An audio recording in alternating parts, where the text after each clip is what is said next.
on this. Please, can you move from our left to our right, not politically, but physically, to make space for folk who are still piling in? Please. I know it's awkward, but could you please move towards the hill, that big hill they've got in Edinburgh? Friends, I'm going to try and finish a sentence here. More high explosive has been dropped on Gaza than was dropped on Hiroshima. That's why we're here.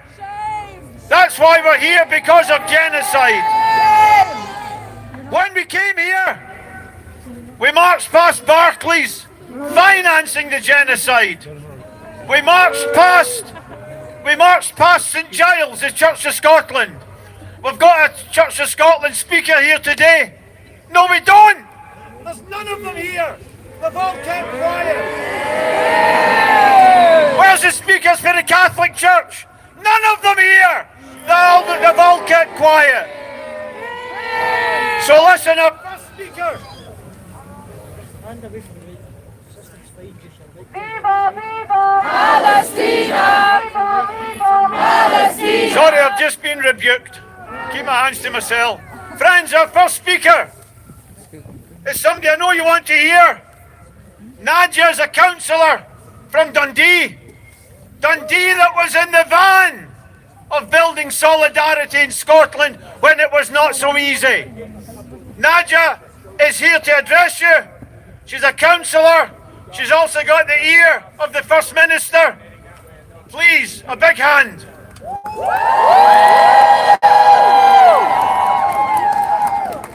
Thank you, everyone. I hope that you can all hear me.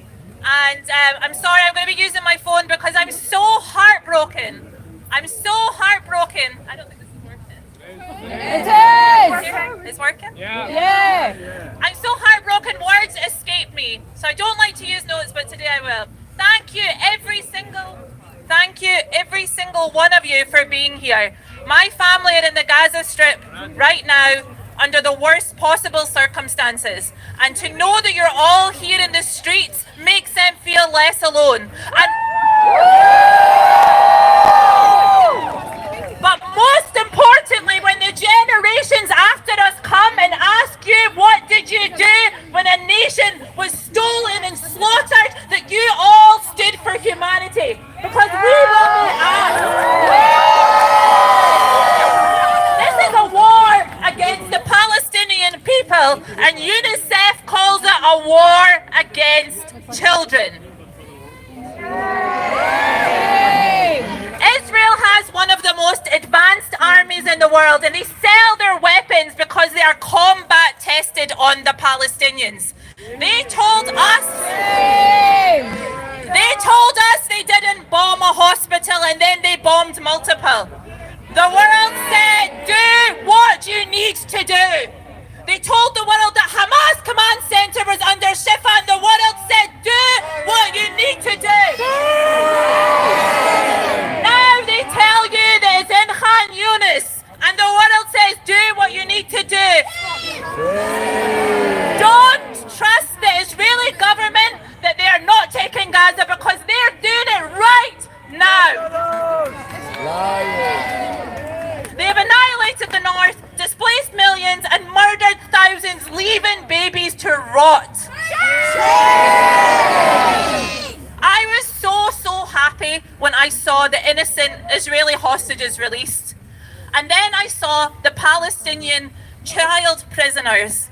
And it broke my heart because the UK news reported that they were under 18s. They were children, and our children deserve to live and be safe. And why didn't anyone ask? Why are our children in foreign jails? No one asked that question in the UK. Because our lives, our Palestinian lives, are not valued. Little Reem with the bunches, she was killed, and not on every single newspaper, so shame for that. Shame! We are a proud people, and we are a peaceful belongs with us. But we will not be silenced. To Mutaz, to Pisan, to Wa'il, and all of those sharing the truth in Gaza, we stand here protecting all of you. And we hope that raising our voice will protect you. All the Palestinian people want is peace, safety and security. A few weeks ago, my brother Mohammed called me and I made a promise to him that his children will live in a peaceful world and that his children will follow their dreams, that I promise that that will happen. And every day I worry that I will have to break my promise to him. For as long as I have air in my lungs, I will stand for justice across the world, but I will use my voice loudly to stand for the justice in Palestine and to demand an immediate ceasefire. To every single one of you here, do not ever give up and do not stop using your voice. Thank you.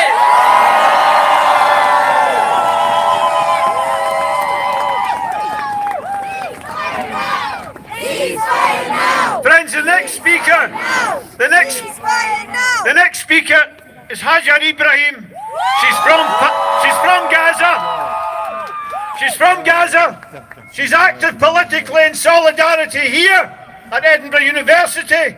She has a right to your attention. Hajar Ibrahim from Gaza addressing this joint rally.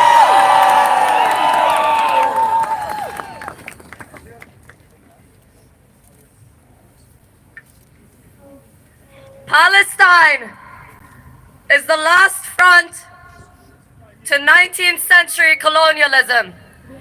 Gaza is the most vivid manifestation of the colonial condition upheld in the 21st century.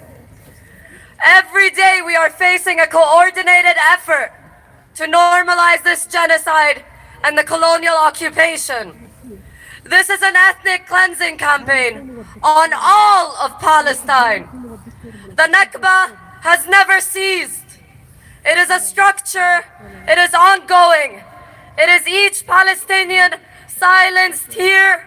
It is each Palestinian dispossessed and exiled.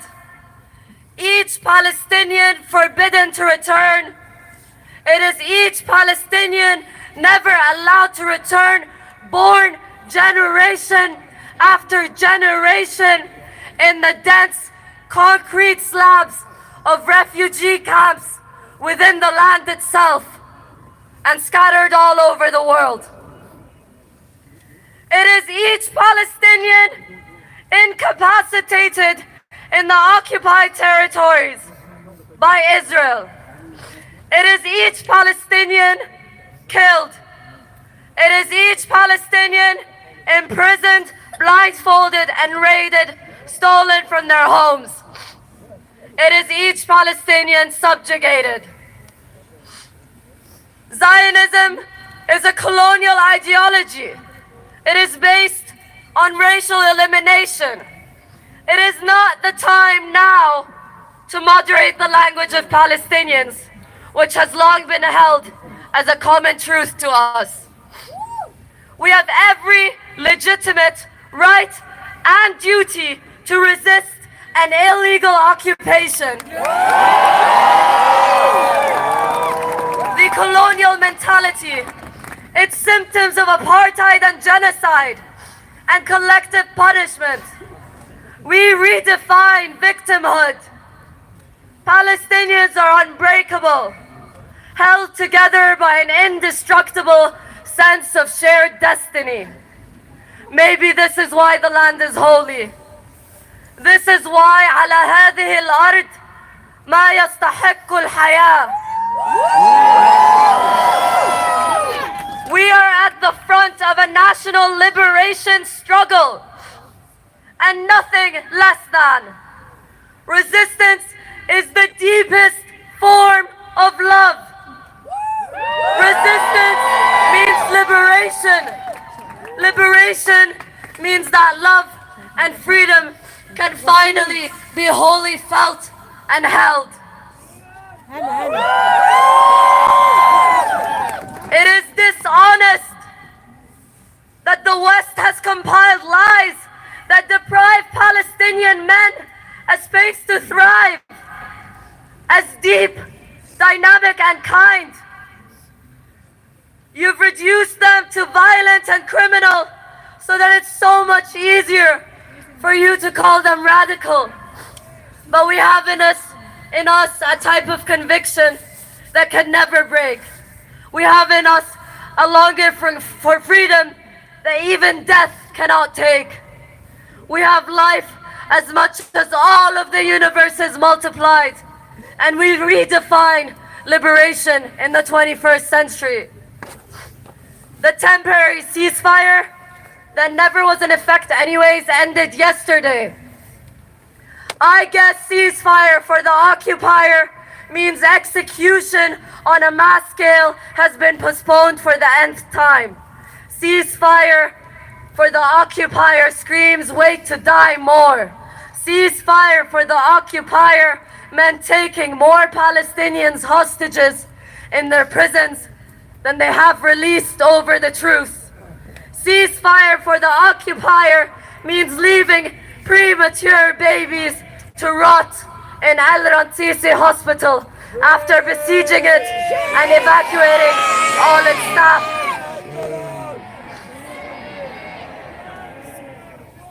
Ceasefire meant killing Adam al-Ghul, 9 years old, as he played in his street with his friends, who then had to drag his bloodied body in the streets of Jenin. Ceasefire meant raiding the entirety of West Bank, invading it with tanks, and besieging 3 hospitals. Ceasefire meant bombing Khan Yunis in Gaza. Ceasefire meant Israeli snipers killing Palestinians, carrying their homes on their shoulders. I could continue because the crimes of the colonizer are endless. But this is to show you that a ceasefire is barely even the prerequisite. This was life before October 7th for Palestinians, and it will continue to be if you rest after a ceasefire. We can't stop at that, because we don't say Palestine should be free. We say Palestine will be free. It is a promise, and you must uphold it. We want an end to the brutal siege. We want sanctions. We want an end to the occupation. We want the right to return to our villages. We want the right to never forget and never forgive. And so we want the right to be free from the river to the sea. We have complete faith in the inevitability of victory, today, tomorrow, or after it. Forgetfulness is around us. It's in the statues that stare at you, the monuments, the museums dedicated to horrors. It's in the awakening of the past. So I urge that Palestine is not awarded with your reprieve, redemption, and rewards in the aftermath when the rest of the world receives its moral clarity. I urge you to do so now, in the present. This is the true act of remembrance. We will speak and we will say, we never forgive, and we will never forget. على هذه الأرض ما يستحق الحياة. Following the lines of Mahmoud Darwish again, I have learned and dismantled all the words in order to draw from them one single conclusion. Home, liberation is the only solution. Free, free, Palestine. Free, free, Palestine. From the river to the sea, Palestine.